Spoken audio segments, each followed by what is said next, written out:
Hello. Today I'm going to discuss about one hidden danger that we are maybe not very aware of, and it is actually affecting everyone. And that hidden danger is called microplastic. Now, what is a microplastic? Microplastics are the plastic particles which are less than 5 millimeter. Now, they are called microplastic. So, how the microplastics are formed? So, when plastics get decomposed, and then it broken down into smaller particles. Now, those smaller particles are called microplastics, which are less than 5 millimeter. Then they further gets broken down into nanoplastics. So today I'm going to discuss about microplastics. Microplastic is very new because it's a new concept. It's a something not very much discussed, and now due to the new researches are coming up, we are now able to see the detrimental effect of them. So I have made some notes I'm going to read today. So microplastics are prevalent in all the parts of the world. So it's not just that it's only certain part of the world, but it's also found in Arctic and Antarctica. So you can understand that it has not just stayed at one particular location; it has gone everywhere. Now, how does it happen? When the plastic is broken down, it then goes to the water cycle, and when it gets broken down and it turns into a smaller particle, and then it enters the air.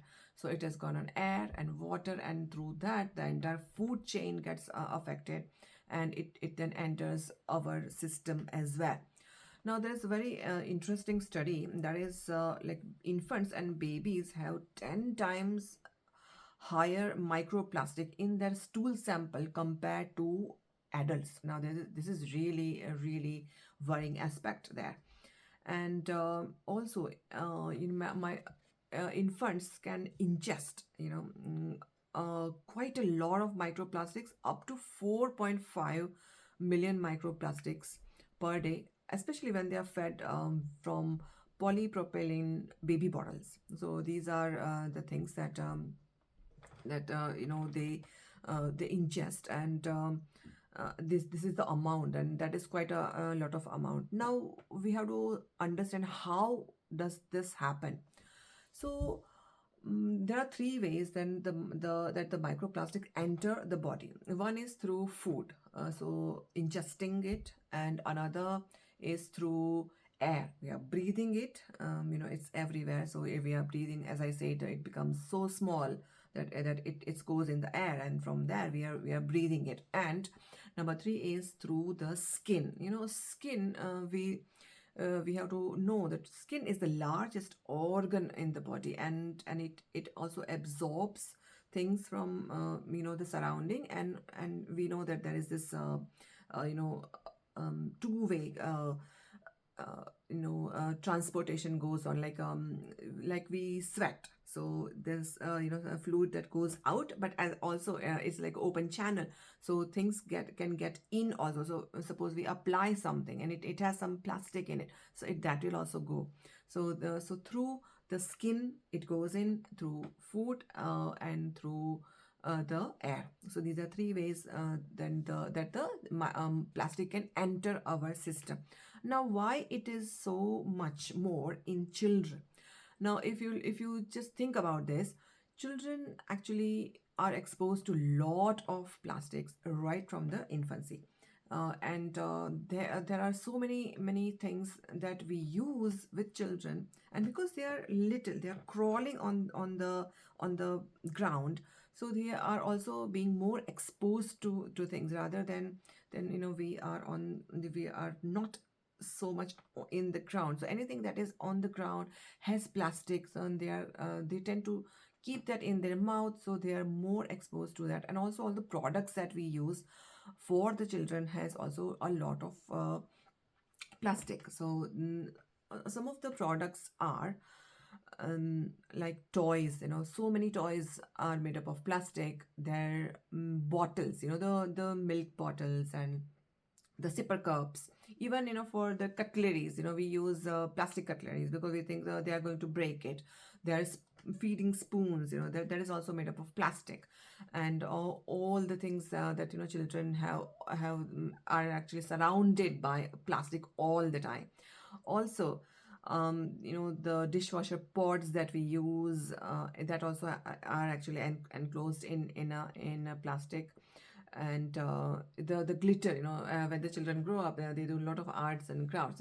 Glitter is also plastic that we don't really think. And tennis balls, that also has the covering of plastic. And the chewing gum, this is so actually interesting, isn't it? Chewing gum has plastic actually.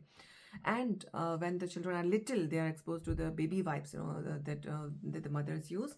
Baby wipes have also plastic in it. So as I said, it goes through the body, through the skin. So all the things that they are using, uh, they have plastic, and that's how it's going to get in. Also, the clothes, if the clothes are not made up of natural material, then they are exposed to the microplastic. So these are a few ways that microplastic enters the body. And there are a few things that are really worrying, that how the microplastic actually affects the children. So microplastics can affect few organs in the body, and those are digestive systems, and reproductive system, nervous system, immune system, and circulatory system, because they're ingesting also, so pulmonary system as well, which is like breathing, and lungs and all those things. So those are the big things. And also it can also affect your endocrine system.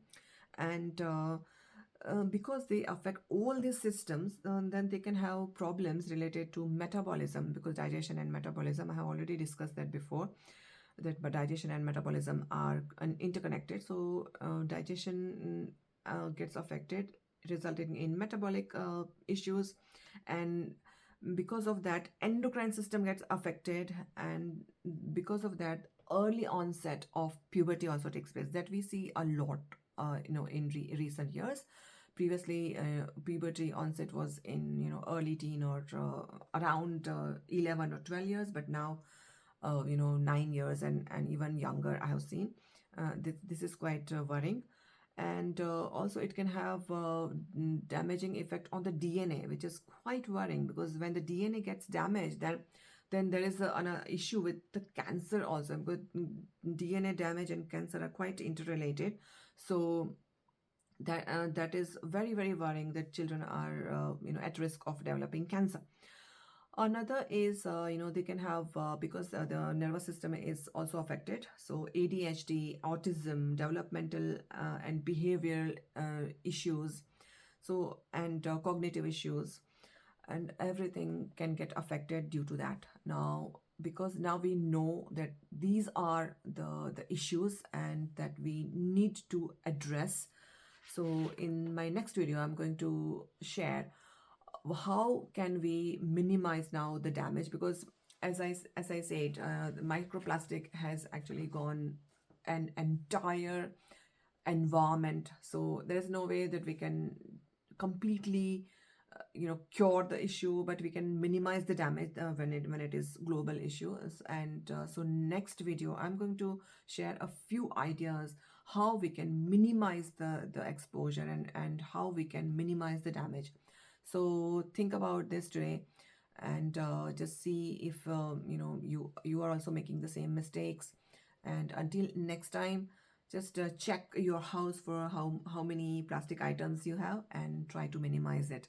So until next time, just think about this, be mindful, and happy parenting. See you next week for and do tune in for the remedies, the solutions.